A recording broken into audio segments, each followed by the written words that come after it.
ముఖ్యులు.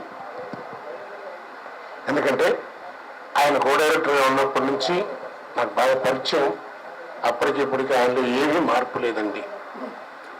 అలాంటి ఒక విషయం ఉన్నటువంటి అనుభవం కలిగినటువంటి మన తెలుగుదనానికి కొంచెం అంటే ఏదో హీరోయిన్ ఒకటాళ్ళతో కాకుండా కొంచెం అటు పెట్టినా అప్పుడప్పుడు దుస్తులను కూడా బయట నుంచి ఇచ్చినప్పటికి కూడా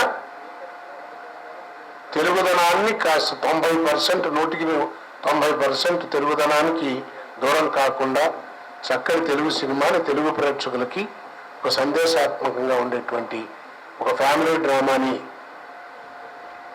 చక్కగా ఎన్నుకొని తీసేటువంటి ఇవాళ ఉన్నటువంటి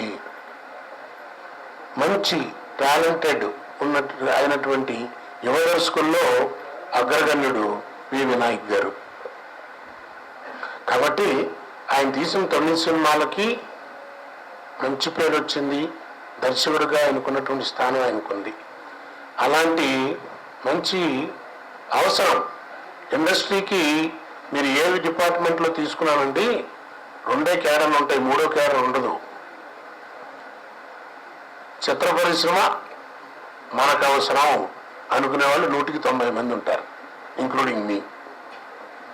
చిత్ర పరిశ్రమ మనకు అవసరం, చిత్ర పరిశ్రమకి మీ అవసరం అనేవాళ్ళు 10 మందే ఉంటారు. ఆ 10లో వినాయకుడు ఒకడు.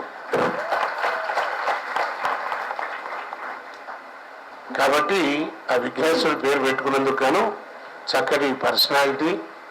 ఏమంటే ఇందాక ఆయన చెప్పినట్టుగా ఎప్పుడు మందహాసంతో ఉంటూ తన స్థానాన్ని ఎవరు కదల్చడానికి వీలైనంత నీటితో వినాయకుడు వెళ్ళగానే చక్కగా ఇండస్ట్రీలో సెటిల్ అయిపోయినటువంటి ఒక మంచి యువ దర్శకుడండి.